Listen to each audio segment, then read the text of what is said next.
So in today's lesson, we'll be looking at is inverse proportion. In this case, two variables are inversely proportional to each other if when one variable increases, the other one decreases by the same factor. So as one variable goes up, the other goes down, or you can think of it as one variable going down, the other going up. Okay, so they're going different directions. Now, if you look at the summary, if y is inversely proportional to x, then y is equal to k over x, where k is a constant number called the constant of proportionality or constant variation. And that's simply that k there. Okay, so for different variables, this k value is going to be different according to how one affects the other. Okay, so there's a few dot points that I want to highlight. If x increases, then y decreases, okay, because it's going to do the opposite. If x decreases, you would guess that y would increase. If x is doubled, then y would be halved. Okay, so it's going to be the opposite of that. And if x is halved, the opposite of that will be doubled. Okay. Another way of saying y is inversely proportional to x is y varies inversely with x. And you're going to see questions that show these two things. Okay, so one or the other. Right, so when you see that, the formula that I want you to remember is y is equal to k of x straight away, right? So here we go. Look at example 2. The time in minutes taken by a car to travel 100 kilometers is inversely proportional. So when I see this, I think of y equals k of x to the speed s kilometers per hour of the car, as shown in the table on the previous page.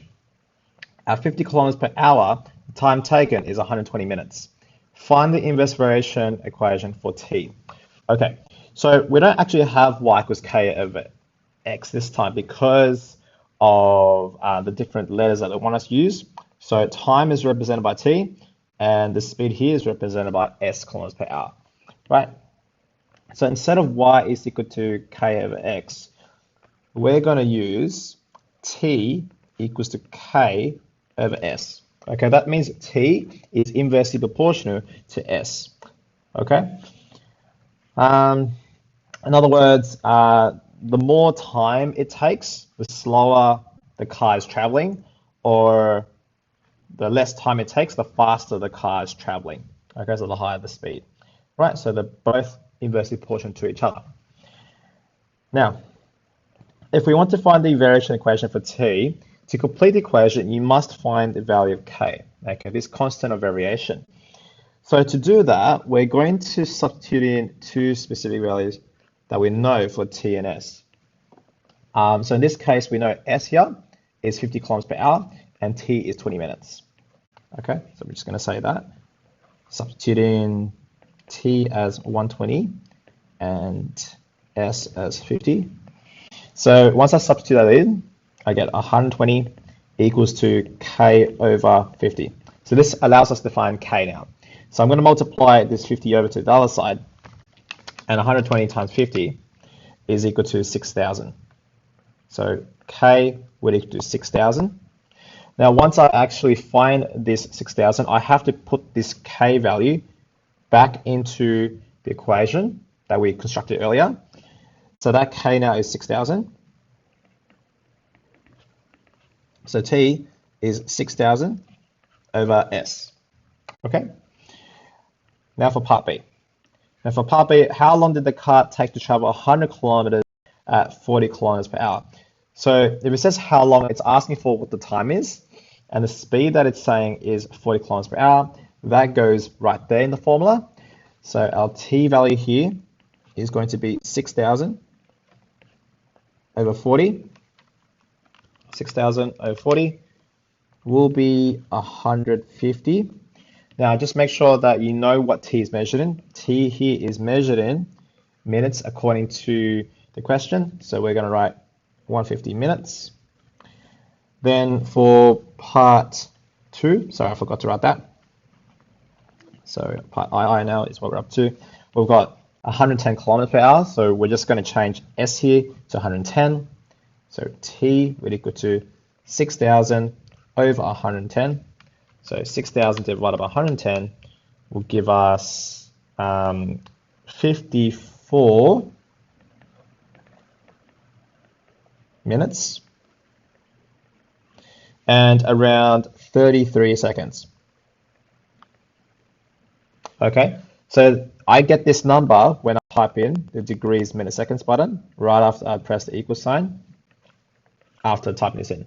Okay, now to find C. So C says find the car speed if it took 45 minutes to travel 100 kilometers.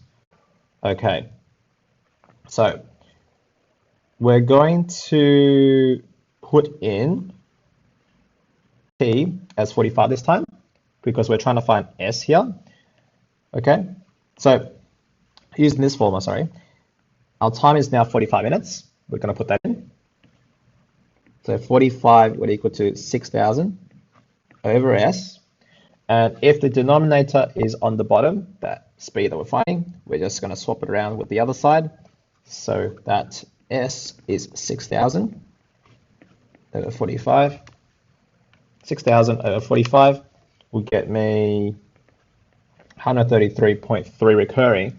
And if I just press the fraction button, I get 133 and a third. And the speed that is always measured in is kilometers per hour. Okay, so this is how you do question example 2. So moving on to example 3. The temperature T in degrees Celsius of the air is inversely proportional to the height H above sea level. So the higher you are, the cooler it is, right? Or the lower you are above sea level, the higher the temperature is. So at 600 meters above sea level, the temperature is 8 degrees. So this is just a piece of information regarding those two quantities. Part A says, what is the temperature at 1,000 meters above sea level? So in order to do that, you need to actually find out the formula first.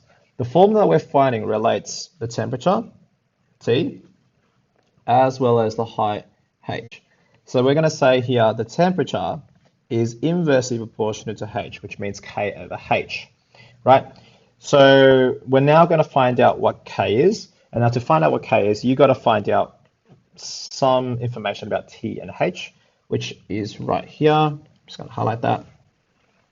So it says here at 600 meters above sea level, that is basically the height, that's H. The temperature is 8 degrees, which is this guy. So we're just going to substitute those two in. So 8, actually I'm just going to write down that I'm substituting that in.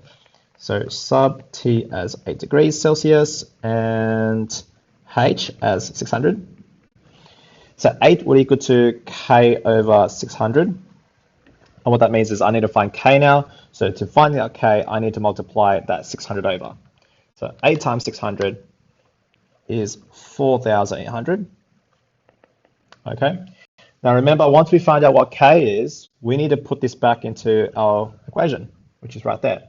So that means, therefore, T is 4,800 over H, okay? And our question says, what is the temperature at 1,000 meters above sea level? Well, that is simply the H value, okay? So we're going to substitute that H value into our formula here at the denominator. So T is equal to 4,800 over 1,000. Okay, so 4,800 divided by 1,000 is simply 4.8, and we write the units after that, which is degrees Celsius, right there. Okay. Then for part B, graph the relationship between temperature and height above sea level. So if you're going to graph this, okay, you need a table of values. So the table of values that we're looking at here is this, okay. Our formula that we just found out was 4,800 over H, okay. Now it wants us, okay, to graph that relationship, but it doesn't say what number you have to go up to. So I just went up by 1,000, like that. So H is 1,000, 2,000, 3,000, up to 5,000. So what happens to the temperatures at those heights above sea level? So you're just going to be substituting this in here. So we got that before, okay, that temperature for 1,000, that was 4.8 degrees. So I'll put that in. Here's 4.8. Now, what if I divide 4,800 by 2,000? I'll get 2.4. Then 3,000 will be 1.6. 4,000 will be 1.2. And then 5,000 will be 0.96. Okay, so now I need to graph this out, which means every pair here is a coordinate.